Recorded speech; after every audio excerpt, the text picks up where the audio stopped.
من جاء بالحسنة فله عشر أمثالها ومن جاء بالسيئة فلا يجزى إلا مثلها وهم لا يظلمون. قال المؤلف والمفسر رحمه الله تعالى: أدام النفع بعلومه وعلومكم في الدارين آمين، إلى أن قال: وهذه الآية الكريمة مفسرة لما أجمل في الآية الأخرى، وهي قوله تبارك وتعالى: من جاء بالحسنة فله خير منها. وقد وردت الأحاديث مطابقة لهذه الآية كما قال الإمام أحمد بن حنبل رحمه الله: حدثنا عفان قال حدثنا جعفر بن سليمان قال حدثنا الجعد أبو عثمان عن نبي رجاء الأطاردي عن ابن عباس رضي الله عنهما أن رسول الله صلى الله عليه وسلم قال فيما يروي عن ربه تبارك وتعالى: إن ربكم عز وجل رحيم، من هم بحسنة فلم يعملها كتبت له حسنة، فإن عملها كتبت له عشرا إلى 700 إلى أضعاف كثيرة، ومن هم بسيئة فلم يعملها كتبت له حسنة، وإن عملها كتبت له واحدة أو يمحوها الله عز وجل، ولا يهلك على الله إلا هالك. ورواه البخاری ومسلم والنسائی من حدیث الجعد ابی عثمان به. اب مفسر رحمۃ اللہ علیہ اللہ کے قرآن کی اس آیت مبارک پر کہ من جاء بالحسنۃ فلہ عشر امثالھا، جو لے کے آیا حسنہ اللہ اس کو دیں گے 10 گنا، اور جو لے کے آیا برائی تو نہیں بدلہ ملے گا مگر اس کے برابر. وہم لا یظلمون، اور ان پہ کسی قسم کا ظلم نہیں ہوگا. اب مفسر رحمۃ اللہ علیہ فرماتے ہیں کہ یہ آیت مبارک جو ہے، دوسری آیت میں جو اجمال تھا یہ اس کی تفصیل ہے، کیونکہ ایک آیت میں آیا کہ من جاء بالحسنۃ فلہ خیر منہا، کہ جو آدمی حسنہ بلائی نیک عمل لے کے آیا اس کے لیے بہتر ہوگا اس سے. وہاں یہ نہیں ہے کہ کتنا، تو اس آیت میں تفصیل آ گئی کہ من جاء بالحسنۃ فلہ عشر امثالھا، جو بندہ نیکی لے کے اللہ کے دربار میں آئے گا، شرط یہ ہے کہ وہ نیکی اس کے مرنے تک باقی رہے تاکہ وہ لے کے اللہ کے دربار میں جائے، تو اللہ تبارک و تعالیٰ اس کو 10 گنا ثواب عطا فرمائیں گے. اب مفسر رحمۃ اللہ علیہ فرماتے ہیں کہ اسی کی مطابقت میں احادیث مبارک بھی موجود ہیں، جس کو امام احمد بن حنبل رحمۃ اللہ علیہ نے سند کے ساتھ روایت فرمایا ہے. ان ابن عباس رضی اللہ عنہما، حضرت ابن عباس رضی اللہ تعالیٰ عنہما فرماتے ہیں ان رسول اللہ صلی اللہ علیہ وسلم قال، ہمارے محبوب آقا سرکار دو جہاں سیدنا محمد الرسول اللہ صلی اللہ علیہ وسلم نے فیما یروی عن ربہ تبارک و تعالی، ایسی حدیثوں کو کہا جاتا ہے حدیث الہی، یعنی اللہ تبارک و تعالی سے حضور پاک روایت فرما رہے، کیونکہ اللہ نے ایک تو حضور پہ قرآن اتارا ہے، وہ تو لفظ اور معنی دونوں جو ہیں اللہ تبارک و تعالی کا کلام ہے. اور کبھی ایسا ہوتا ہے کہ اللہ تبارک و تعالی حضور صلی اللہ علیہ وسلم کے دل میں بات ڈال دیتی ہیں، اس لیے محدثین علماء کہتے ہیں کہ ایک وحی جلی ہے اور ایک وحی خفی ہے. یعنی دراصل حضور کی جو احادیث مبارک ہیں، حضور کے جو فرامین مبارک ہیں، وہ بھی اللہ کا وحی ہے. فرق یہ ہے کہ بعض اللہ کا قرآن جو ہے وہ تو وحی جلی ہے کہ لفظ بھی اور معنی بھی اللہ نے اتارا ہے، اور بعد یہ ہوتا ہے کہ اللہ ایک مضمون حضور کے دل میں ڈال دیتے ہیں اور اسی کو حضور پھر اپنے لفظوں میں بیان فرما دیتے ہیں.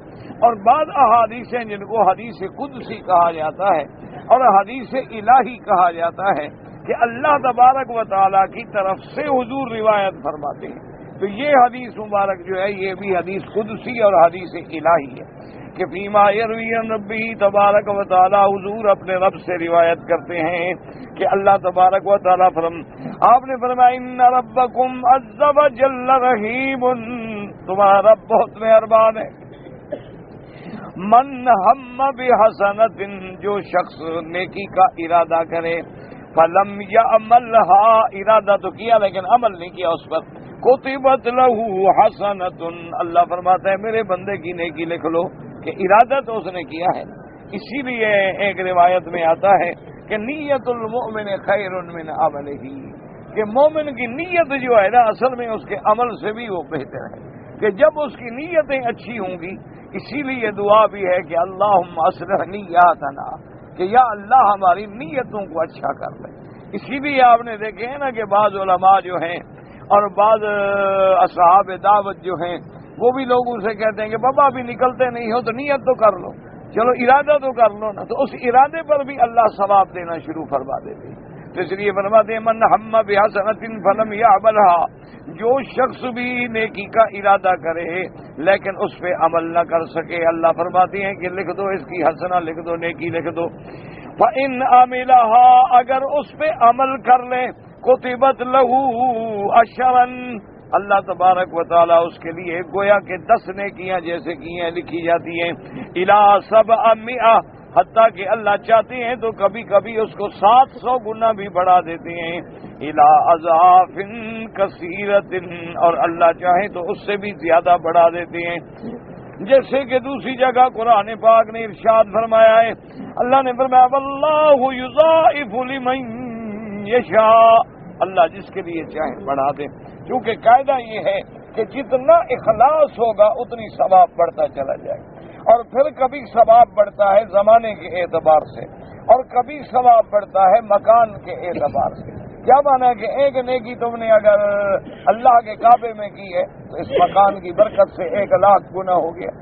کبھی کبھی نیکیاں بڑھتی ہیں زمانے کے اعتبار سے، کہ اگر تم نے رمضان المبارک کی آخری راتوں میں لیلۃ القدر کی تلاش میں راتیں جاگ کے گزاری ہیں اور رات قرآن میں اور تراویح میں اور نماز میں اور ذکر میں طواف میں لگا رہا کہ بھی کسی طرح مجھے لیلۃ القدر مل جائے، تو وہ لیلۃ القدر جو بھی اللہ کے علم میں ہوگی تو اس رات کی ایک رات کی عبادت جو ہے خیر من 1000 شہر، وہ 1000 مہینے کی عبادت سے بھی زیادہ بہتر ہے۔ تو اس لیے کبھی نیکیاں جو ہیں وہ زمانے کے اعتبار سے بڑھ جاتی ہیں، اور کبھی نیکیاں جو ہیں وہ مکان کے اعتبار سے بڑھ جاتی ہیں، اور کبھی نیکیاں جو ہیں وہ اخلاص کے اعتبار سے بڑھ جاتی ہیں، کہ جتنا خلوص ہوتا ہے اور جتنا آدمی ریا سے دور ہوتا ہے، جتنا آدمی اللہ کے قریب ہوتا ہے تو ان کی نیکیاں جو ہیں وہ بڑھتی چلی۔ جیسے کہ حضور پاک صلی اللہ علیہ وسلم نے فرمایا لا تسبوا اصحابی، آپ نے فرمایا خبردار میرے صحابہ کو کبھی برا نہ کہنا۔ فرمایا فلو ان احدکم انفق مثل احد ذهبا ما بلغ مد احدهم ولا نصيفه او كما قال رسول اللہ صلی اللہ علیہ وسلم، فرمایا کہ اگر تم میں سے کوئی آدمی یعنی غیر صحابی احد پہاڑ کے برابر سونا خیرات کرے اور میرا صحابی ایک مٹھی پر گندم خیرات کرے تو اس صحابی کے ثواب کو نہیں مل سکتا۔ کیوں؟ وجہ کیا ہے کہ اس نے اس وقت خرچ کیا ہے جب میرے محبوب کو ضرورت تھی، اور اس نے اس وقت خرچ کیا ہے جب اسلام کے نام پہ کوئی خرچ کرنے والا نہیں تھا، اور پھر اس نے اس اخلاص و محبت کے ساتھ خرچ کیا ہے کہ جن کے اخلاص کی گواہی اللہ نے قرآن میں دی، تو اس لیے پھر ان کے ثواب کا کوئی مقابلہ نہیں کر سکتا۔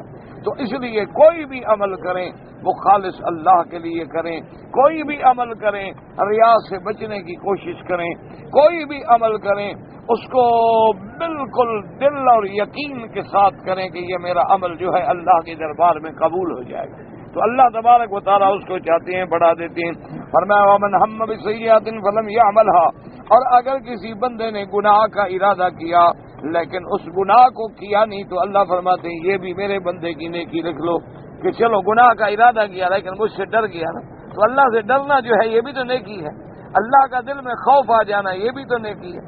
اللہ فرماتے ہیں کہ اس کی حسنہ لکھ دو، فإن عملها، اگر اس نے برائی کا ارادہ کرنے کے بعد اس برائی کو کر لیا، کتبت لہ واحدۃ، اس کی وہ ایک لکھی جائے گی، او یمحوها اللہ عز وجل، یا اللہ چاہے تو اس برائی کو بھی مٹا دیں، اللہ چاہے تو اس برائی کو بھی ختم کر دیں۔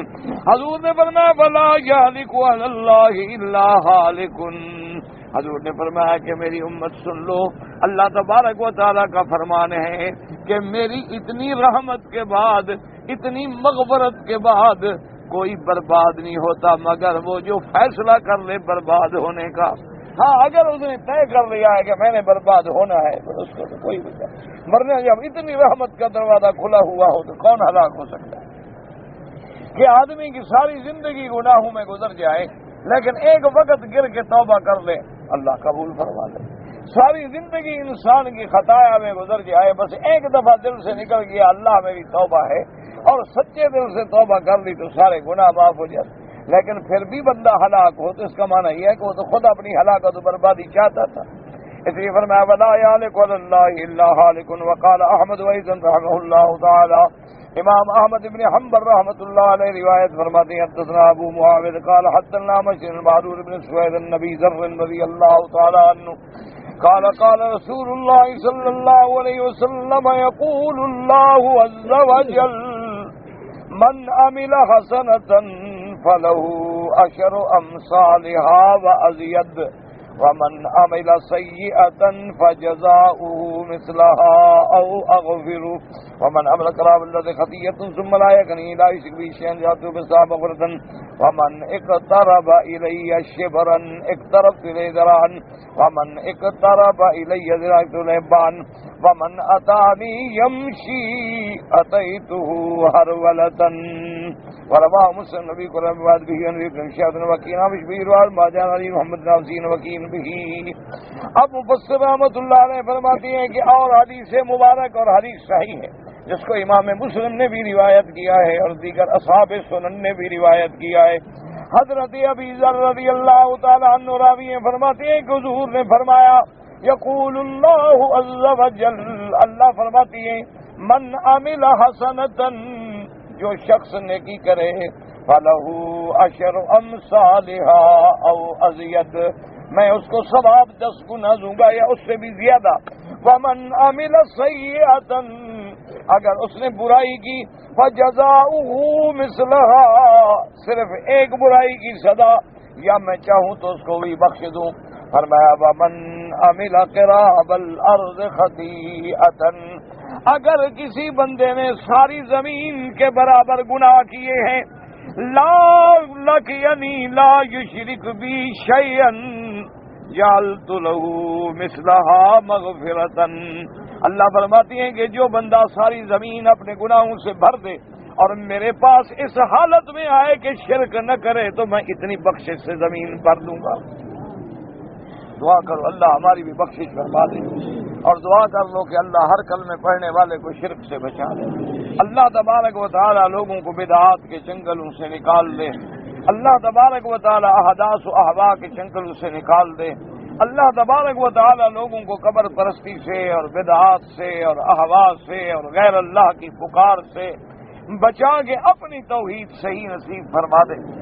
اور اس کے بعد فرماتی ہے ومن اقترب الی شبرا جو بندہ میری طرف ایک بالشت کے برابر آگے آتا ہے یعنی عمل صالح کرتا ہے اقتربت الی ذراعا میں اس کے ایک ہاتھ زیادہ قریب آ جاتا ہوں. ومن اقترب الی ذراعا اور جو بندہ ایک ہاتھ میری طرف بڑھتا ہے اقتربت الیہ باعا با کہتے ہیں یہ 2 ہاتھ جب کھولے تو یہ با ہو گیا. ومن اتانی یمشی اور جو بندہ میری طرف چل کے آتا ہے تو میں اس کی طرف دوڑ کے آتا ہوں.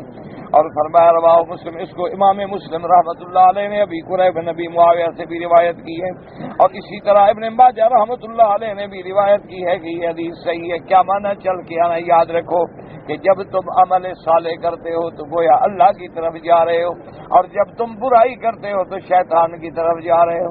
تو اس لیے جو بندہ بھی اللہ کی طرف آنا چاہے اللہ کے قریب آنا چاہے قریب کیسے آئے گا کثرت ذکر سے. قریب کیسے آئے گا کثرت نوافل سے. قریب کیسے آئے گا تلاوت قرآن سے. قریب کیسے آئے گا اللہ کے دربار میں ہر وقت حاضر ہونے سے کہ ہر وقت اس کی زبان جو ہے لا یزال لسانہ رطب بذکر اللہ ہر وقت زبان پہ اللہ کا ذکر رہے. چلتے ہو بیٹھے ہو پھرتے ہو جو بھی ذکر یاد ہے درود شریف یاد ہے کلمہ شریف یاد ہے سبحان اللہ والحمد للہ لا الہ الا اللہ اللہ اکبر جو بھی تمہیں یاد ہے تو اللہ کے ذکر سے فائدہ یہ ہوتا ہے کہ شیطان کا حملہ رک جاتا ہے. اور شیطان دور ہو جاتا ہے، اور جب شیطان جتنا جتنا دور ہوتا جائے گا اتنا تم رحمان کے قریب ہوتے جاؤ گے، اور جتنا تم ذکر سے غافل ہو جاؤ گے شیطان حملہ کر کے اپنے قریب کر دے گا اور اللہ سے تم دور ہو جاؤ گے۔ تو اللہ تبارک و تعالیٰ کے قرب ڈھونڈنے کا طریقہ کیا ہے کہ اللہ والوں سے تعلق رکھو، اللہ والوں کی صحبت اختیار کرو۔ سب سے زیادہ افضل عمل موجودہ دور میں کیا ہے کہ قرآن پاک کی تلاوت کرو، زیادہ سے زیادہ قرآن پڑھو اور قرآن کو سمجھنے کی کوشش کرو اور قرآن کو پھیلانے کی کوشش کرو کہ ہر مسجد میں، ہر گاؤں میں، ہر گلی میں اللہ کے قرآن کے مدرسے بنا دو۔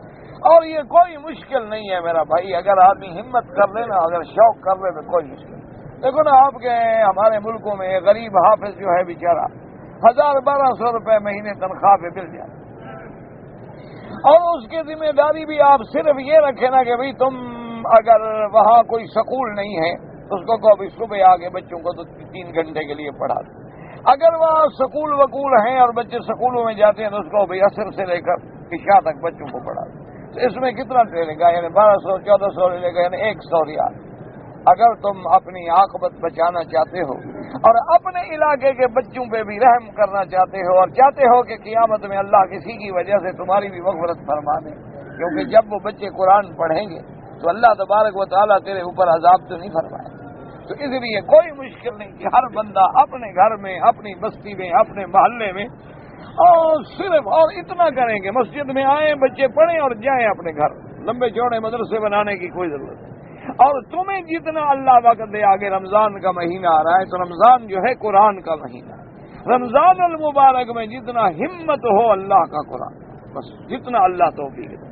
ویسے تو احادیث مبارک میں یہ ہے کہ 3 دن میں آدمی ختم کرے یا 3 دن سے زیادہ میں، لیکن بعض احباب، بعض اسلاف، حتیٰ کہ تابعین میں بھی گزرے ہیں، ائمہ محدثین میں بھی گزرے ہیں، ائمہ فقہا میں بھی گزرے ہیں کہ جو روزانہ ایک قرآن ختم کرتے ہیں، اور بعض اللہ والے ایسے بھی گزرے ہیں کہ روزانہ قرآن کے 2 ختم کرتے تھے رمضان المبارک، یعنی ایک دن میں ختم، ایک رات میں ختم۔ تو اب اندازہ کریں کہ ان کا تو ایک ایک لمحہ قرآن میں گزرے گا۔ اور قرآن پڑھنے کا معنی کیا ہوتا ہے کہ تم اللہ کے ساتھ باتیں کر رہے ہو، کیونکہ قرآن تو اللہ کا کلام ہے نا، تو جب تم قرآن پڑھتے ہو تو کیا معنی اپنے اللہ سے ہم کلام۔ تو جو بندہ 24 گھنٹے خدا کے ساتھ بات کر رہا ہو تو اس کا کیا مقام ہو۔ اس لیے رمضان المبارک کی تیاری کر لیں، سب سے زیادہ 1 منٹ مل جائے بس قرآن کھول کے بیٹھ جاؤ، دکان پہ بیٹھے ہو کوئی گاہک نہیں، قرآن کھول کے بیٹھ جاؤ، پڑھتے رہو، اللہ تبارک و تعالی رحمت عطا فرمائے۔ اپنے گھر سے آ رہے ہو، جو سورت تمہیں یاد ہے، چلو قل هو اللہ احد تو ہر مسلمان کو یاد ہے نا، سورت اخلاص، اسی کو بار بار پڑھتے رہو۔ اور کسی کو کوئی ایک اور سورت یاد ہے، کسی کو سورت یاسین یاد ہے، سورت رحمان یا کوئی بھی سورت یاد ہے، کوئی 4 آیتیں یاد ہیں، انہی 4 آیتوں کو بار بار پڑھتے رہو۔ سارا رستے میں، بیٹھنے میں، اٹھنے میں، جتنا ہو سکے رمضان میں سب سے زیادہ قرآن پڑھیں۔ اور مکے میں رہنے والے جو ہیں وہ اللہ موقع عطا فرمائے تو سب سے زیادہ طواف کرو، کیونکہ افضل عبادت جو ہے مکے میں وہ طواف ہے۔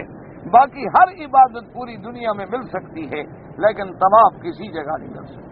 قرآن آپ ہر جگہ پڑھ سکتے ہیں، نفل آپ ہر جگہ پڑھ سکتے ہیں، تہجد آپ ہر جگہ پڑھ سکتے ہیں، خیرات آپ ہر جگہ کر سکتے ہیں، لیکن طواف ایک ایسی عبادت ہے کہ جو کسی جگہ نہیں ہو سکتی، حتیٰ کہ مدینہ منورہ میں بھی حاصل نہیں ہو سکتی۔ یہ صرف اللہ کے گھر کا ایک مقام ہے جو طواف ہوتا ہے۔ تو اس لیے مکے میں رہنے والے، عمرے پہ آنے والے اپنے اوقات کار کو ایسا تقسیم کریں کہ زیادہ سے زیادہ وقت جو ہے وہ طواف میں لگے اور زیادہ سے زیادہ وقت جو ہے وہ تلاوت قرآن میں لگے۔ وقال العبد ابو يعلى الموصلي حدثنا شيبان قال حدثنا حماد قال حدثنا ثابت بن نفس مالك رضي الله تعالى عنه ان رسول الله صلى الله عليه وسلم قال من هم بحسنة فلم يعملها كتبت له وزن وشن ومن هم بسيئة ولم يعملها لم يكتب عليه شيء ومن عملها كتبت عليه سيئة واحدة واعلم ان تارك السيئة الذي لا يعملها على 3 اقسام تارة يتركها لله فهذا تكتب حسنك في انا لله تعالى وهذا عمل النية ولهذا جاء النية حسنة كما جاء في بعض الفاظ الصحيح انما تركها من جراء من اجله وتاركا يتركها نسيانا وذهولا عنها وهذا لا له ولا عليه لانه لم ينوي خيرا فعل شرا فتارة يتركها عجزا وكسرا بعد السعي في أسبابها والتلبس بما يقرب منها فهذا بمنزلة فاعلها كما جاء في حديث صحيح النبي صلى الله عليه وسلم فالقاتل والمقتول في النار. قالوا يا رسول الله هذا القاتل والمقتول قال انه كان حريصا على قتل صاحبه. ابو بکر رحمۃ اللہ علیہ فرماتے ہیں کہ حافظ ابو یعلا موصلی نے اس سند کے ساتھ ان انس ابن مالک رضی اللہ تعالی عنہ، حضرت انس سے روایت کی ہے، وہ فرماتے ہیں کہ حضور پاک نے فرمایا من ہم بحسنۃ، جس شخص نے نیکی کا ارادہ کیا فلم یعملھا، لیکن کیا نہیں ہے، اللہ پاک اس کے لیے بھی حسنہ لکھ دیتی ہیں، اور اگر اس نے نیکی کر لی تو اللہ پاک 10 گنا ثواب لکھتی ہیں. ومن ہم بسیئۃ، جس شخص نے برائی کا ارادہ کیا فلم یعملھا لم یکتب علیہ شیء، اگر اس نے اس برائی کا ارادہ کرنے کے بعد برائی نہیں کی تو کچھ نہیں لکھا جاتا. فإن عملھا، اگر برائی کا ارادہ کرنے کے بعد برائی کی ہے تو ایک برائی لکھی جاتی ہے. اب مفسر رحمۃ اللہ علیہ فرماتی ہیں کہ غور کرو، سمجھو کہ ایک آدمی نے برائی کا ارادہ کیا پھر برائی کو چھوڑ دیا، تو اب چھوڑنے کی وجہ کیا ہے؟ اگر اس نے اللہ سے ڈر کے خوف آ گیا کہ بھائی میں گناہ نہیں کرتا چھوڑ، تو اس بندے کو اللہ نیکی لکھتی ہیں کہ اللہ سے ڈرنا اور فعل شر کا چھوڑنا اور خیر پہ جمع رہنا، چونکہ یہ نیکی ہے اس لیے اللہ فرماتے ہیں نیکی لکھو میرے بندے کی کہ مجھ سے ڈر گیا نا. اور اگر ایک بندے نے برائی کا ارادہ کیا ثم ترکھا ذہولا ونسیانا، برائی کا ارادہ کیا لیکن بھول گیا، یاد نہیں آئی، اس لیے برائی نہیں کر سکا، تو لا لہ ولا علیہ، اس کے اوپر بھی کچھ نہیں لکھا جائے گا اور اس کو نیکی بھی نہیں ملے گی، کیوں ہے تو بھول گیا ہے نا، اس نے کو اللہ سے ڈر کے تو نہیں چھوڑی. اچھا، اور ایک بندہ یہ ہے کہ من ہم بسیئۃ، برائی کا ارادہ کیا، اس کے بعد اس کے لیے پورا زور لگایا، پوری جد و جہد کی، پورے اسباب پیدا کیے، لیکن کسی وجہ سے برائی نہیں کر سکا، اس نے اپنی طرف سے پورا زور لگا لیا، لیکن اللہ معاف کرے کوئی اسباب ایسے پیدا ہو گئے کہ رک گیا، نہیں کر سکا، تو اس بندے پر گناہ ہوگا. کیوں؟ اس لیے کہ اس نے تو اپنی طرف سے گویا کر لیا، اس نے تو نہیں چھوڑا، اس نے تو اسباب سارے کے سارے پیدا کر لیے، تیار ہو گیا نعوذ باللہ، لیکن اگر زنا کا ارادہ تھا عورت نہیں آئی، نہیں پہنچ سکی، رکاوٹ آ گئی، اس نے تو کمی نہیں کی، اس لیے اس پر پورا گناہ لکھا جاتا. اس کی وجہ یہ مفسر رحمۃ اللہ علیہ فرماتی ہیں کہ ایک حدیث مبارک میں حضور پاک نے فرمایا، آپ نے فرمایا کہ اذا التقى المسلمان بسيفيهما، حضور نے فرمایا کہ دو مسلمان اگر ایک دوسرے سے لڑ پڑے، القاتل والمقتول في النار، اب قتل کرنے والا اور قتل ہونے والا دونوں جو ہے وہ جہنمی ہیں. حضور پاک سے صحابہ نے پوچھا کہ یا رسول اللہ ہمیں سمجھ نہیں آئی کہ دو مسلمان لڑے ہیں، چلو جس نے قتل کیا ہے وہ تو ٹھیک ہے جہنم میں جائے، لیکن جو بیچارہ مقتول ہے مظلوم ہے وہ جہنم میں کیوں جائے؟ آپ نے فرمایا وہ بھی تو چاہتا تھا نا کہ میں قتل کر دوں، یہ اتفاق ہے وہ نہیں کر سکا اور اس نے کر دیا، ارادہ تو دونوں کا قتل کا تھا اور دونوں تلوار لے کے لڑ بھی پڑے، کمی تو کسی نے نہیں کی، اس لیے دونوں جو ہیں وہ جہنم میں جائیں. ایسے فرمایا اذا التقى المسلمان بسيفيهما فالقاتل المقتول في النار. قالوا يا رسول الله هذا القاتل، تو قاتل تو ٹھیک ہے، فما بال المقتول، اب مقتول کا کیا گناہ ہے کہ وہ بھی جہنم میں جائے؟ آپ نے فرمایا انه كان حريصا على قتل صاحبه، وہ بھی تو حریص تھا کہ میں قتل کر دوں لیکن موقع نہیں ملا، اس لیے اس نے تو گناہ پہ پورا زور لگایا نا، لیکن آگے موقع نہیں ملا تو اس کے لیے گناہ لکھا جائے گا. وقال الامام ابو يعلى الموصلي حدثنا مجاهد بن موسى قال حدثني علي بن حسن بن الصواب وقيس قال حدثنا سمعنا كلام بن سالم بن نبي بن عبد الله بن جدي حسن قال رسول الله صلى الله عليه وسلم من هم بحسنة كتب الله له حسنة فإن عملها كتبت له 10 ومن هم بسيئة لم تكتب عليه حتى يعملها فإن عملها كتبت عليه سيئة فإن تركها كتبت وزن يقول الله بما تركها من مخافته.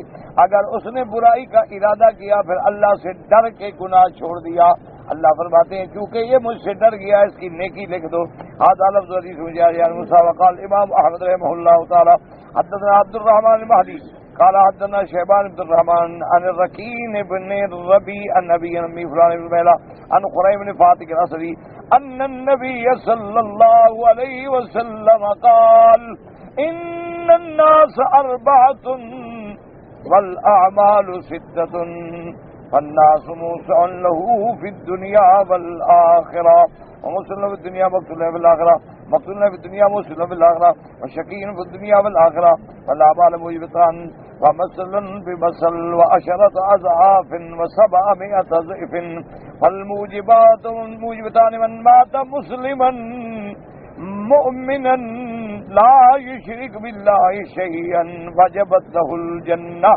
ومن مات كافرا وجب النار ومن هم بحسنة من يعملها فعلم الله أنه قد أشعرها قلبه ورسى عليها قلبه ومن هم بسيئات لم تكتب عليه ومن عملها كتبت واحدة مضاف عليه ومن عمل حسنة كانت عليه بعشر أمثالها ومن أنفق نفقة في سبيل الله عز وجل كانت ب700 ضعف. ورواه الترمذي والنسائي من ذكر النبي بشير بن عبيد الخير بن بعضه والله اعلم. اب مفسر رحمۃ اللہ علیہ فرماتے ہیں کہ اس حدیث مبارک کو روایت فرمائی امام احمد رحمۃ اللہ علیہ نے. قرائب ابن فاتح اصلی کہتے ہیں کہ حضور پاک نے فرمایا کہ بندے جو ہیں تقریباً 4 قسمیں والاعمال ستۃ اور عمل جو ہیں وہ تقریباً 6 قسمیں. فالناس بعض بندے ایسے ہیں اللہ ان کو دنیا میں بھی زیادہ دیتے ہیں اور آخرت میں بھی زیادہ دیتے ہیں. یعنی بعض بندے ایسے اللہ نے پیدا کیے کہ دنیا میں بھی اللہ نے عزت دی اور آخرت میں بھی عزت دی اور اسی طرح دنیا میں بھی فراخ رزق دیا اور آخرت میں بھی. اور دوسرا آدمی ایسا ہوتا ہے اللہ پاک نے جس کو پیدا فرمایا موسع لہ فی الدنیا کہ دنیا میں تو اس کے لیے بڑی دنیا کھلی ہوئی ہے, بڑا رزق ہے. مقتور علیہ فی الآخرہ لیکن آخرت کے اندر وہ محروم ہے. ومقتور علیہ فی الدنیا اور بعض بندے ایسے ہوتے ہیں کہ جن کی دنیا تو بڑی تنگ گزرتی ہے لیکن آخرت ان کے لیے بڑی فراخ ہے. اور بعض بندے ایسے ہوتے ہیں شقی فی الدنیا والآخرہ دنیا میں بھی بدبخت اور آخرت میں بھی بدبخت. اور اسی طرح والاعمال موجبتان اور بعض اعمال ایسی ہیں جن کی وجہ سے جنت ملتی ہے. فمثل بمثل یا تو ایک کا بدلہ ایک یا عشرۃ اضعاف یا 10 گنا یا 700 ضعف فالموجبتان وہ اعمال جو بندے کو بالکل جن کے لیے جنت واجب ہو جاتی ہے یا جہنم واجب ہو جاتی ہے وہ کیا ہے؟ من مات مسلما مؤمنا جو شخص اسلام پہ مر گیا ایمان پہ مر گیا لا یشرک باللہ شیئا اللہ کے ساتھ کبھی شرک نہیں کیا کسی چیز کا اور مرنے کے بعد اس کو کیا ملے گا؟ حضور نے فرمایا وجبت لہ الجنہ اللہ نے اس کے لیے جنت واجب کر دی. دعا کریں دل سے کہ اللہ ہمیں اس حال میں موت دے کے شرک نہ اور اللہ تبارک و تعالی اپنی رحمت سے جنت کے فیصلے فرما دیں. اللہ تبارک و تعالی عالم برزخ قبر حشر سب رحمتیں فرما دیں. اور حضور پاک نے فرمایا ومن مات کافرا اور جو بندہ کافر کفر پہ مر گیا شرک پہ مر گیا وجبت لہ النار اس کے لیے بھی جہنم واجب ہو گئی. ومن ہم بحسنۃ جس بندے نے نیکی کا ارادہ کیا فلم یعملها لیکن نیکی نہیں کی فعلم اللہ انہ قد اشعرها قلبہ اللہ جانتے ہیں کہ اس کے دل نے توجہ کی تھی سمجھا تھا وحرص علیہ اور اس کا ارادہ پکا تھا کہ میں نیکی کروں گا میں ابھی طواف کروں گا لیکن نہیں کر سکا. اللہ فرماتے لکھ دو نیکی. ومن ہم بسیئۃ جو برائی کا ارادہ کرے لم تکتب اور نہیں لکھی جاتی جب تک کہ عمل نہ کرے اور اگر عمل کرے گا تو ایک برائی کا ایک لکھا جائے گا اس میں مضاعفت نہیں ہوگی. ومن عمل حسنۃ اور جو آدمی اچھائی کرے گا کانت علیہ بعشرۃ امثالها. ومن انفق نفقۃ فی سبیل اللہ عز وجل اور جو بندہ جہاد میں مجاہدین کے لیے اللہ کے راستے میں خیرات کرتا ہے مجاہدین کی مدد کر رہا ہے جہاد میں خرچ کر رہا ہے اللہ فرماتے ہیں اس کو 700 گنا ثواب عطا فرماؤ. اور کبھی نیکیاں تو ایسے اللہ پاک بڑھاتی ہے نا کہ رحمت کا دروازہ کھلا ہوا ہے۔ اس لیے ایک حدیث مبارک میں آتا ہے کہ جو بندہ حج کرنے کے لیے آئے اور اللہ اس کو توفیق دے اور وہ حج پیدل کرے تو ہر قدم پر اللہ اس کو حرم کی 700 نیکیاں لکھتے ہیں۔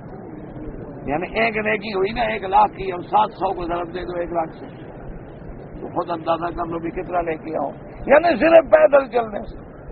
اچھا، خدا کی قدرت ہے کہ ہر بندہ چاہے کتنا بڑا امیر ہو، غریب ہو، گاڑیاں کاریں ہیلی کاپٹر پہ بھی حج کرے، کچھ نہ کچھ تو چلنا پڑتا ہے۔ 2 قدم 4 قدم کنکریاں مارنے کے لیے چلے گا، نماز پڑھنے کے لیے چلے گا، وضو کے لیے چلے گا، حمام میں جانے کے لیے چلے گا، کچھ نہ کچھ تو چلے گا نا۔ اللہ تبارک و تعالیٰ اس کو بھی ثواب عطا فرمائے۔ تو وہ تو بڑے خوش نصیب ہیں جو خود مکہ شریف سے پیدل چلتے ہیں۔ ہمیں یاد ہے کہ ہمارے والد رحمت اللہ علیہ، اللہ ان کی قبر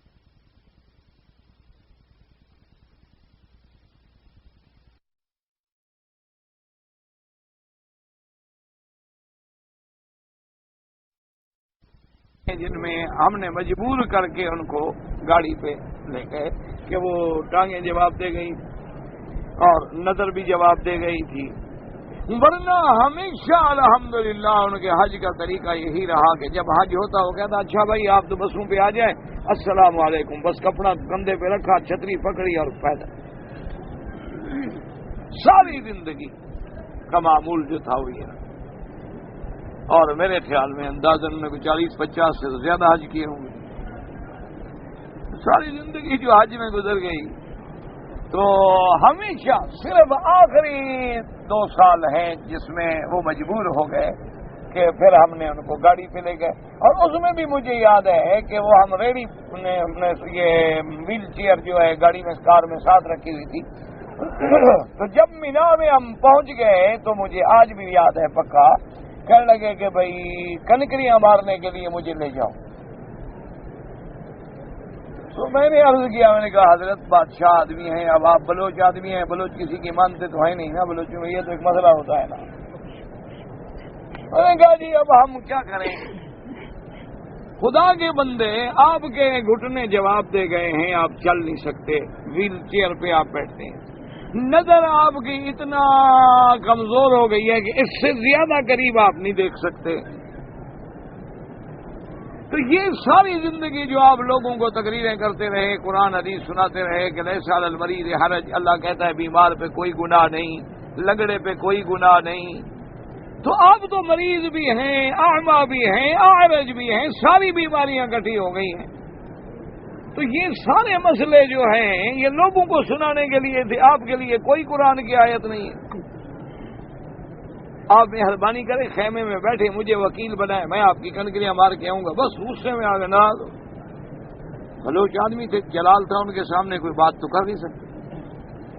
کہتے ہیں میں نے سمجھا تھا کہ یار تم مولوی بن گئے ہو، تم تو بالکل جاہل ہو، بس غصے۔ میں نے کہا جی یہ تو خیر آپ کو غلط فہمی تھی مولوی بننے کی، مولوی تو میں بنا ہی نہیں۔ نہیں مجھے تو خیال تھا کہ تم کوئی عالم بن گئے ہو، مولوی بن گئے ہو، تم تو بالکل جاہل آدمی ہو، تمہیں کتاب پڑھانا پتہ نہیں کیسے پڑھاتے ہو لوگ۔ میں نے کہا جی کیا ہو گیا؟ فرمان لگے اللہ کے بندے عجیب آدمی ہو، بالکل اللہ کا قرآن حق کہتا ہے کہ کوئی اندھا ہے، نابینا ہے، عارج ہے، مریض ہے، اس پہ کوئی گناہ نہیں، لیکن جب تک آدمی موجود نہ ہو، جب تم مجھے پکڑ کے لے جانے والے موجود ہو تو میرا تو عذر باطل ہو گیا۔ عجیب آدمی ہو، مولوی ہو کے فتوے دے رہے ہو،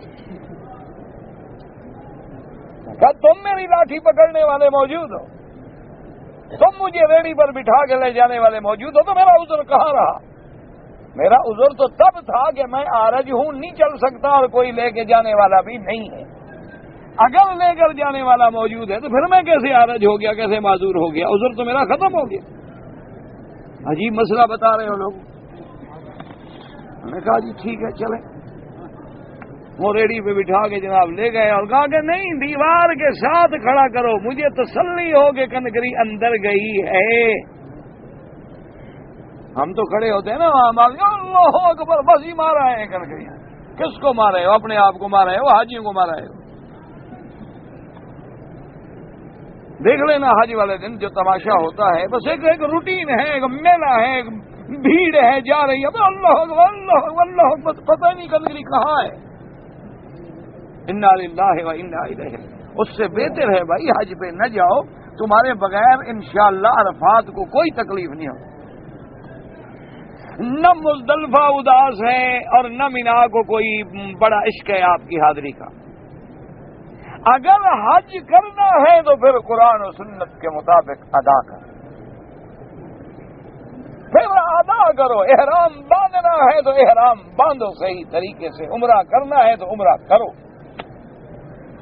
پھر یہ نہیں کہ بس جان چھڑانی ہے، یار جلدی کرو تمہاری، یار بڑے ایسا چل رہے ہو، اور یار جلدی دوڑو جان چھوٹے، صفا مروا سے ختم ہوں فارغ ہوں، اور یار کینچی والا ادھر آؤ نا، کاٹ دو بار، یار جان چھوٹے بھائی کپڑے پہنے، خام خواہ اتنی مصیبت کیوں، ایسی مصیبت میں پڑتے ہو؟ اللہ نے کو حکم دیا ہے تمہیں، جب اس کو تم مصیبت سمجھ رہے ہو تو نہ کرو، ثواب کے بجائے گناہ ہوگا، کوئی فائدہ نہیں ہوگا دھیلے کا۔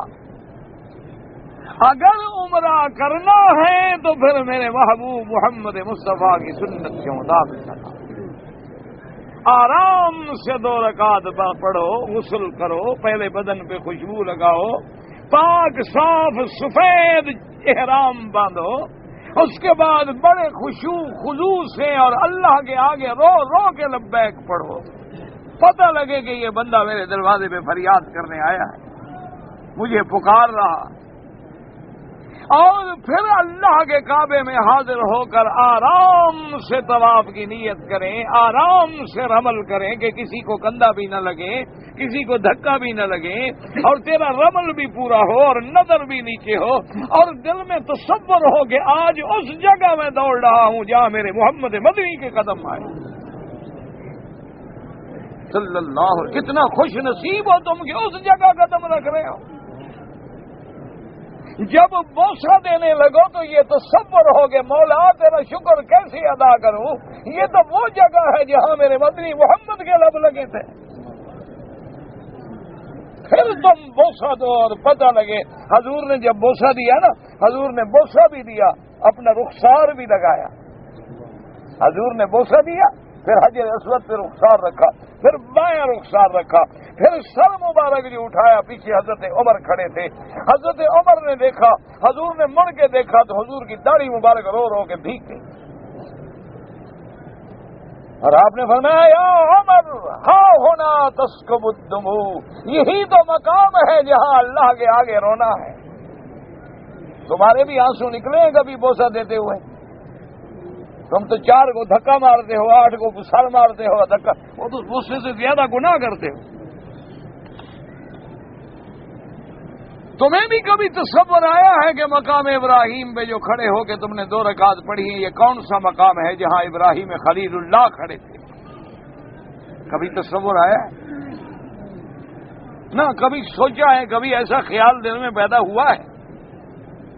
عدالت میں جاتے ہو، کھڑے ہوتے ہو تو تمہارا تو سانس نہیں نکلتا کہ جج دیکھ لے گا، بڑے بڑے وکلا، بڑے بڑے لائر جو ہیں ہمارے ماشاء اللہ بارٹ لا، اور جن کی ڈگریاں 2 صفحے پہ لکھی ہوتی ہیں، وہ بھی آئیں گے تو گردن جھکا کے می لارڈ، پتہ نہیں یہ کون سے انگریزوں کا قانون ہے۔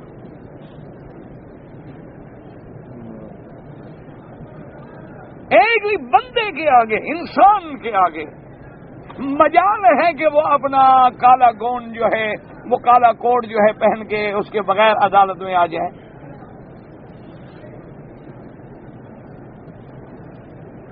اسی وقت جناب جج اس کو فوراً باہر نکال دے گا کہ تم نے توہین عدالت کی ہے، تم اپنی وردی میں لباس میں نہیں آئے، جاؤ تو گردن جھکاؤ، نکلو تو گردن جھکاؤ۔ اور اللہ کے کعبے میں ایسے آگ پہ رہے، او بھائی کدھر گیا؟ اچھا میرے 2 چکر باقی، اچھا ٹھہرو یار میں بھی آتا ہوں۔ ایک طرح ہے، مذاق ہے کیا ہے؟ عورتیں پھر رہی ہیں اور ایسا کپڑے پہنے ہوئے ہیں، انا للہ و انا الیہ راجعون۔ خدا جانتا ہے، بعد میری بیٹیاں چل رہی ہوں نا، اندر پورا بدن نظر آتا ہے کپڑے سے۔ اللہ کی لعنت برستی ہے ایسی عورتوں پہ، ان کو کعبے میں آنے کی کوئی ضرورت نہیں۔ اس سے بہتر ہے کہ خدا کی غیرت کو اور جلال کو چیلنج کرنے کے لیے اس کے گھر میں تو نہ آئے نا، باہر تو رہیں دفعہ ہوں۔ چہرہ کھلا ہوا ہے، میک اپ کیا ہوا ہے، بال کھلے ہوئے ہیں، دوپٹے یوں چادروں کی طرح گلے میں ڈالے ہوئے ہیں، کیا ہے فیشن؟ وہ اللہ تبارک و تعالیٰ کا حکم ہے، دوپٹے کا مقام سر ہے یا گلا ہے کہ یوں دوپٹہ پہنا جائے؟ آج کل تو فیشن ہے کہ یوں دوپٹہ لا دو۔ یہ کون سا فیشن؟ یہ دوپٹہ ہے؟ کس نے کہا ہے کہ یہ دوپٹہ ہے؟ سر پہ سفید چادر کا ایک چھوٹا سا رومال بنا کے باندھ لیں گے، بال سارے باہر ہیں۔ جس عورت کے بالوں پہ غیر کی نظر پڑے اللہ کی لعنت برستی ہے۔ تو کیا ضرورت ہے طواف کرنے کی، عمرہ کرنے کی؟ اس سے بہتر ہے گھر میں رہیں، زیادہ گناہ گار تو نہ ہوں نا۔ خامخواہ اللہ تبارک و تعالیٰ کے گھر میں آ کر خدا کے کعبے کو تو گواہ نہ بنائیں۔ تم نے کبھی زمزم پیتے ہوئے سوچا ہے کہ یہ وہ پانی ہے جو جنت کے مائے حوض کوثر سے بھی افضل ہے؟ بس بڑا ہے، پی لیا پھینک دیا چلے گئے، دل کیا پی لیا، دل کیا نہیں پیا، اب پی لیا تو ایک عام پانی سمجھ کے پی لیا، کوئی احساس نہیں ہے کہ میں کیا پی رہا ہوں، کہ یہ تو وہ پانی ہے کہ جو جنت کا پانی بھی اس کا مقابلہ نہیں کر سکتا۔ اتنا بڑا پانی جو اللہ نے مجھے نصیب فرما دیا ہے، اپنے علاقے میں یا کسی جگہ جو 7 اپ یا کوئی 4 ریال کی بوتل خرید لو، اس کو تو بڑا سوچ کے پیتے ہو کہ ادھر ذرا گر نہ جائے، 4 ریال لگے ہیں، اس کا تو تمہیں بڑا فکر ہوتا ہے۔ انا للہ و انا الیہ راجعون۔ صفا مروہ دوڑ رہے ہیں، پتہ ہے کہ صفا کیا ہے، پتہ ہے کہ مروہ کیا ہے، بس دوڑنا ہے، ادھر چلے جاؤ ادھر چلے جاؤ، یار ادھر سے جاؤ شروع کر دینا، ادھر بھاگتے جانا، ادھر سے آ جانا، ادھر بھاگتے جانا۔ لیکن کبھی کھڑے ہو کے غور بھی کیا کہ یہ صفا پہاڑ جو ہے یہ کون سا پہاڑ ہے کہ جس پہ سب سے پہلے کھڑے ہو کے میرے مدنی پاک نے توحید کی دعوت دی ہے؟ یہ وہ پہاڑ ہے جہاں بیٹھ کے میرے پاک محمد مصطفیٰ نے مکے والوں سے بیعت لی ہے، یعنی جہاں حضور سرکار محمد مصطفیٰ بیٹھے ہوں۔ یہ وہ پہاڑ ہے جہاں اللہ کا 1,24,000 پیغمبر صفا دوڑا ہے، اور اسی صفا پہ چڑھا ہے، اور اسی سے شروع کیا ہے، اور اسی سے پھر اترا ہے اور مروہ پہ پہنچا ہے۔ جب یہ تصور ہی نہ ہو تو پھر عمرہ کرنے کا کیا فائدہ ہے؟ کوئی حکیم نے نسخے میں لکھا ہے کہ 1 عدد کارمینا کی گولی اور 1 عدد عمرہ، اس سے بہتر ہے نہ کیا کرو۔ 2 رکعت پڑھو لیکن کام کی پڑھو، 100 رکعت نام کی نہ پڑھو، اس کا کوئی فائدہ نہیں۔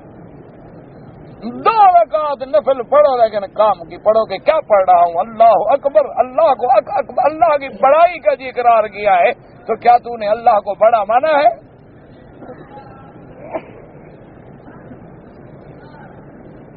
اللہ اکبر، اللہ بڑا ہے تو اس کے حکم پہ چلے ہو، تو پھر بڑا کیسے مانا ہے تم نے؟ جب تم نے سبحانک اللہم و بحمدک پڑھا ہے تو تمہیں پتہ ہے کہ تسبیح کا کیا معنی ہے؟ اللہ کی تنزیہ و تقدیس تم بیان کر رہے ہو زبان سے، پتہ تو ہو کہ میرا اللہ پاک ہے، تیری ذات کس چیز سے پاک ہے؟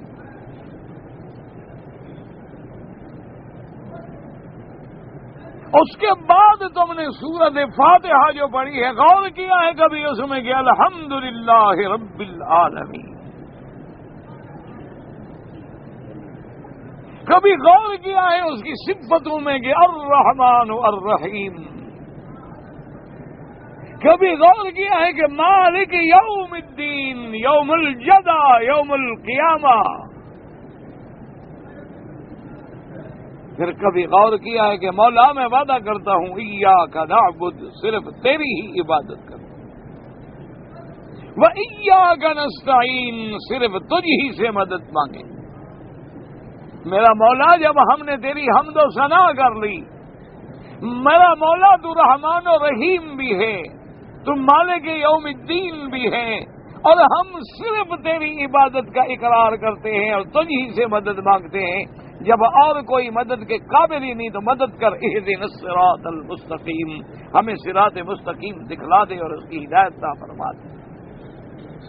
تو جب اس طرح غور کر کے ایک ایک لفظ پہ غور کرو، تسبیح پڑھو سبحان ربی العظیم، ایک ایک لفظ پہ غور کرو کہ میری زبان سے کیا نکل رہا ہے۔ جب کھڑے ہوں تو سمع اللہ لمن حمدہ، سن لیا اللہ نے ہماری ہر بات۔ ربنا لک الحمد حمدا کثیرا طیبا مبارکا کما یحب ربنا ویرضی۔ اس کے بعد پھر تم اللہ اکبر کہہ کے سجدے میں جا رہے ہو، تمہیں پتہ ہو کہ کیا کہہ رہے ہو، سبحان ربی الاعلی، میرا مولا تیری علو کی، تیری بلندی کی، تیری شان اعلیٰ کی انتہا اور میری ذلت کی انتہا ہے کہ میں نے اپنا پسینہ، اپنی پیشانی جو ہے مٹی میں ڈال دی، اب تو مہربانی کر میری فریاد سن۔ 2 رکعت پڑھو لیکن کام کی پڑھو، سارے رمضان المبارک میں ایک عمرہ کرو لیکن کام کا عمرہ، کیونکہ رمضان المبارک کا عمرہ ایسا ہے کہ حدیث مبارک میں آتا ہے، حضور پاک نے فرمایا ہے، میرے محبوب نے فرمایا ہے، رحمت دو جہاں نے فرمایا ہے کہ جو بندہ رمضان میں عمرہ کرتا ہے سنت کے مطابق، اللہ اس کو ایسے ثواب دیں گے جیسے میرے ساتھ حج کیا ہو۔ لیکن تم عمرہ بھی تو کرو نا اسی طرح، آداب کے ساتھ، سنت کے ساتھ، اور عمرہ کر کے تیرے اندر تبدیلی آئے، تیرے اندر چینج آئے، تیرے اندر انقلاب آئے۔ اگر اللہ کے کعبے میں اور مدینے میں آنے کے بعد بھی طبیعت میں انقلاب نہ آئے تو پھر کیا کہو گے کہ یہ کعبے میں اثر نہیں رہا یا ہم پہ اثر نہیں ہوا؟ حضور کے روضے پہ حاضری دینے کے بعد، مدینہ منورہ میں حاضر ہونے کے بعد، مواجہہ شریف میں جا کے صلاۃ و سلام عرض کرنے کے بعد، صدیق و عمر پہ سلام پڑھنے کے بعد، اور یہ ساری 40 نمازیں پوری کرنے کے بعد تیری زندگی میں کوئی تبدیلی نہیں آئی، جیسے تھے اسی طرح ہو، تو اس کا کیا معنی ہے؟ یعنی مکے مدینے میں اثر ختم ہو گیا، یا تم اتنے نعوذ باللہ اتنے گناہوں کی وجہ سے گناہ پروف ہو گئے ہو کہ گناہ کی اثر ہی نہیں کرتی؟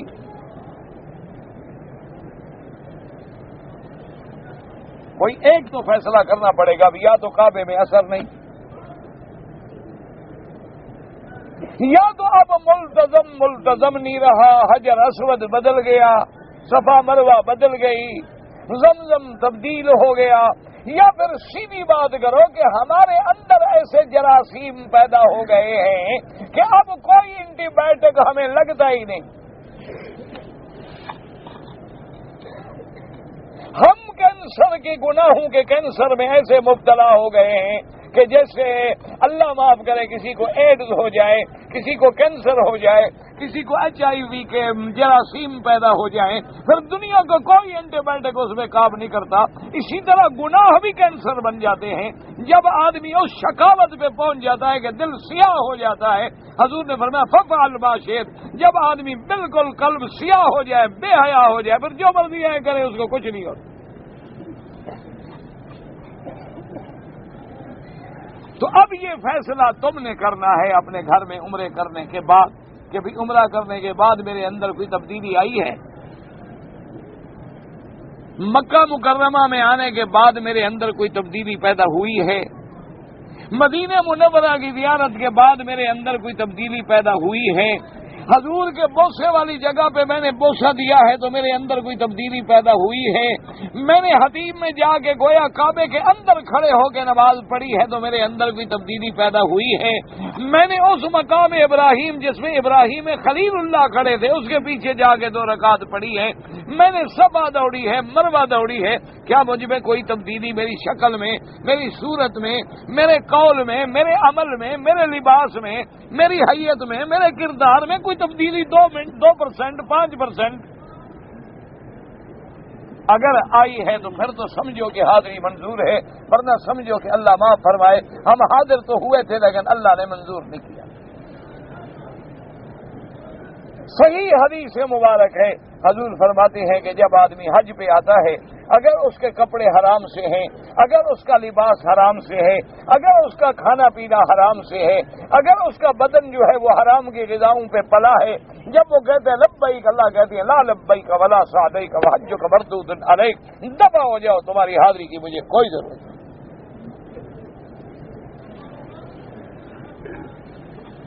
ورنہ ایمان سے کہو آخر کوئی وجہ ہے کہ 20 لاکھ آدمی حج کرے، 20 لاکھ آدمی مکے شریف میں اور مدینہ شریف میں رمضان کی راتوں میں رو رو کے قرآن کے ختم میں اتنی لمبی دعائیں کرے اور ہر جگہ مسلمان ذلیل ہوتا رہے، کوئی فرق نہ آئے. تو کوئی بات تو ہے نا، غور کرو، آخر کوئی وجہ تو ہے نا. ورنہ آخر کیا وجہ تھی کہ حضرت اعلیٰ الحضرمی بیٹھے ہوئے ہیں تو ایک ساتھی دوڑتا ہوا آیا. انہوں نے کہا کہ حضرت ہمارا لشکر جو ہے ایک ایسے جنگل اور صحرا میں ہم پھنس گئے ہیں، ہمیں کسی ظالم نے غلط راستے پہ لگا دیا ہے کہ میلوں تک پانی نہیں ہے اور قافلے میں اتنا پانی ہے کہ 1-2 گھنٹے گزارا ہو سکتا ہے، ورنہ اس کے بعد لشکر جو ہے وہ پیاس سے مر جائے گا، ہم بہت مجبور ہو گئے ہیں. آپ نے فرمایا کوئی گھبرانے کی بات نہیں. فوری طور پر آپ نے تیمم کیا، 2 رکعت نماز پڑھی، یا علی یا عظیم یا علیم یا حلیم، یا علی یا عظیم یا علیم یا حلیم، یا علی یا عظیم یا علیم یا حلیم. اللہ تو جانتا ہے تیرے راستے میں جہاد کے لیے نکلے ہیں، تو اگر پیاسا مارنا چاہتا ہے تیری مرضی ہے، اور تیرے پاس تو پانی کی کمی نہیں، ابھی ہاتھ نیچے نہیں ہے، بارش شروع ہو.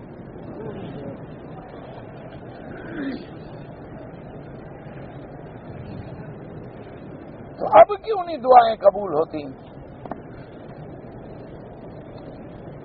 غور کرو اس پہ. اللہ نے تمہیں بھی عقل دیا ہے، کوئی سارا کو مولوی کے ذمہ تو نہیں ہوتا کہ بس مولوی ہی جلتا رہے، کچھ تم بھی تو تھوڑے تھوڑے اس بھٹی میں جلو.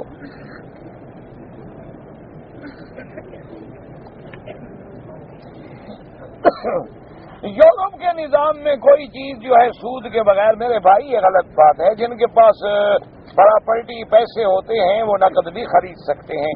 بہرحال سود سے ہر ممکن بچیں، چاہے کافر ہو یا چاہے مسلمان ملک ہو یا کو ہو. سود حرام حرام ہے، حرام حرام ہوتا ہے. چاہے وہ مکے میں بیٹھ کے کھاؤ حرام ہے، چاہے وہ کافر کے ملک میں بیٹھ کے کھاؤ حرام ہے، ہر جگہ حرام ہے. وہ تو ایک الگ مسئلہ ہے کافر حربی کا. حربی کافر وہ ہوتا ہے جو تمہارے ساتھ جنگ کر رہا ہو. لیکن یورپ میں تمہاری مسجدیں ہیں، مدرسے ہیں، دین ہے، تحریر ہے، تبلیغ ہے، تو کوئی جنگ تو نہیں ہو رہی کہ وہاں تم سود کھانا شروع کر دو.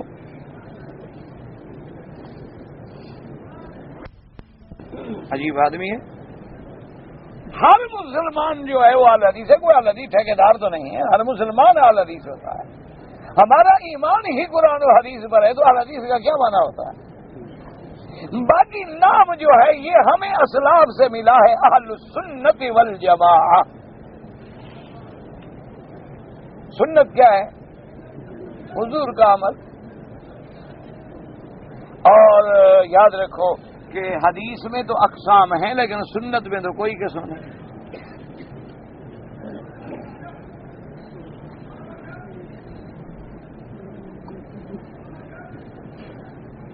تبلیغی کام جو ہے وہ تو بہت اچھا ہے، لیکن میں نے دیکھا ہے کہ وہ مغرب کے بعد اوابین کا اہتمام نہیں کرتے. تبلیغ فرض ہے، اوابین نفل ہے. فرض پہ عمل کریں، نفل پہ کریں. عجیب بات. اور بھائی 2 رکعت پڑھنا جو ہے اوابین وہ تو نفلی عبادت ہے، اور دین پہنچانا تو فرض ہے. بلغوا عنی ولو آیا. امت کا ہر فرد پابند ہے کہ دین کی بات پہنچائے.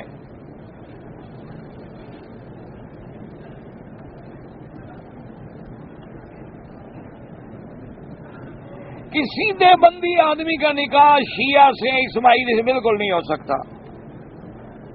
آگے اولادیں پھر شیعہ ہوں گی، پھر جھگڑے پڑیں گے، سارے خاندان کو تباہ کرو گے.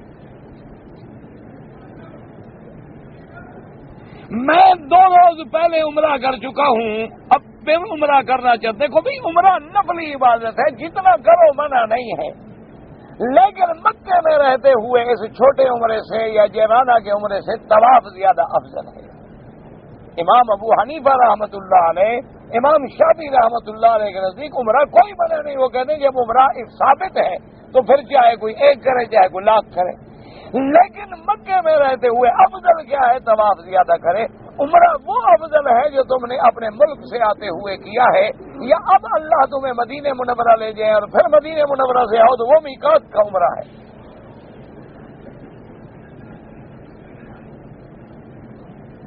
حرم پاک میں نمازی کے آگے گزرنا جائز ہے، بالکل ٹھیک نہیں ہے. مجبوری ہو تو سجدے کی جگہ سے دور گزریں، کیونکہ اللہ کا اتنا بڑا حرم ہے، لوگوں نے نکلنا تو ہے. اور پھر ہم لوگ خود خیال نہیں کرتے، طواف میں نماز پڑھیں گے، جب سلام ہوگا وہی سنتیں شروع کر دیں گے. اب لوگ کیا کریں؟ یہ تو ہماری ذمہ داری ہے کہ جب ہم نے فرض پڑھ لیا ہے تو ہم ہٹ جائیں اور سنتیں دور جا کے پڑھیں، تاکہ کسی کے لیے تکلیف کا باعث نہ بنے. اس میں تو وہ گناہ گار ہے جو راستہ روک کے کھڑا ہے. عمرہ اور طواف کرنے کے بعد 2 رکعت آپ نے پڑھنی ہے مقام ابراہیم کے پیچھے، اور باقی نفل کی تو کوئی پابندی نہیں، جہاں مرضی ہے پڑھو. قرآن سے جو لوگ فال نکالتے ہیں، یہ طریقہ ہم نے کبھی حضور پاک نے فال نکالی ہو قرآن سے یا صحابہ نے نکالی ہو، یہ ہم نے نہیں پڑھا. یہ بس لوگوں نے ایک طریقے بنائے ہوئے ہیں، اللہ ہدایت دے. نیا مسلمان ہونے والا آدمی جو ہے کس صحابی کی تقلید کرے؟ جس کے ہاتھ پہ مسلمان ہوا ہے اس کی تقلید کرے. اس نے اسلام تو کسی سے سیکھا ہے نا، جس سے اسلام سیکھا ہے اسی کے پیچھے چلے، کیونکہ خود تو کچھ جانتا نہیں. فاسألوا اہل الذکر ان کنتم لا تعلمون.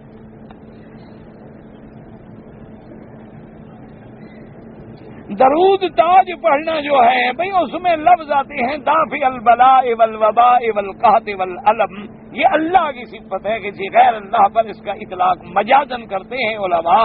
لیکن جس بات میں تھوڑا سا بھی خطرہ پیدا ہو جائے تو احتیاط بہتر ہے. اور پھر ایک بات یاد رکھیں، درود تاج کسی بزرگ نے لکھا ہے، اور جو درود تم نماز میں پڑھتے ہو وہ لکھا ہے محمد الرسول اللہ. تو اب کون سا افضل ہوا؟ اب یہ تمہاری مرضی، بزرگ کو افضل سمجھو یا نبی پاک کو افضل سمجھو. چلو 1 منٹ کے لیے بعض علماء کہتے ہیں کہ یہ مجازن ہے، حقیقتا نہیں. یعنی دافع البلاء اللہ کی ذات ہے، لیکن حضور کے جانے سے چونکہ مدینے میں قحط ٹل گئی، بیماریاں ٹل گئیں، تو اس لیے ہم نے لکھ دیا ہے. تو بہرحال لیکن یہ بات تو ایک عالم سمجھے گا نا کہ مجاز کیا ہے اور حقیقت کیا ہے، کنایا کیا ہے اور صراحت کیا ہے. عام بندہ تو نہیں سمجھے گا، عام بندہ تو یہی سمجھے گا کہ حضور دافع البلاء والوباء ہے. اس لیے اندیشہ شرک کا پیدا ہو گیا. اور سب سے بڑی بات یہ ہے کہ جو درود ہمیں خود درود والے نے سکھلایا ہے، اور جو درود حضور خود پڑھتے تھے. حضور نماز میں کون سا درود پڑھتے تھے؟ درود تاج کون سا پڑھتے تھے؟ اچھا، درود تاج کب لکھا گیا؟ حضور کے زمانے میں سیدنا صدیق، عمر، عثمان، علی، حسن، حسین، اہل بیت رضوان اللہ مجمعین کب لکھا گیا؟ تو وہ سارے کیا پڑھتے تھے؟ تو تم وہ کیوں نہ پڑھو؟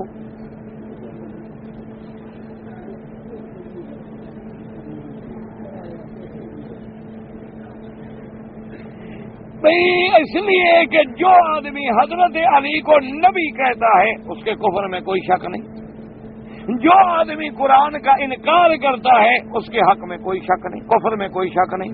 جو بی بی عائشہ کو پاک نہ سمجھے اور قرآن کہتا ہے بی بی پاک ہے، مانا ہے قرآن کا منکر ہے، اس میں بھی کوئی شک نہیں. ورنہ ان کے اندر تو بڑی قسمیں ہیں. اللہ سے دعا کیا کرو اللہ ہدایت دے. جو لوگ وفات پا چکے ہیں ان سے درخواست کریں کہ ہمارا کام کر دیں. تم زندہ کو کیوں چھوڑ کے ادھر جا رہے ہو؟ زندہ کسی کام کے نہیں رہے. نہ آج کل جو زندہ پیر ہیں یہ چھٹی فارغ، چلو یار ان سے تم فارغ ہو تو اگلا مسئلہ سوچیں گے۔ اگر یہ زندہ سارے بیکار ہو گئے، کسی دھیلے کے نہیں رہے، اچھا اللہ نے تمہیں کیا حکم دیا ہے کہ جب تمہیں تکلیف ہو تو کس کو پکارو؟ ہاں جی، تو اللہ کا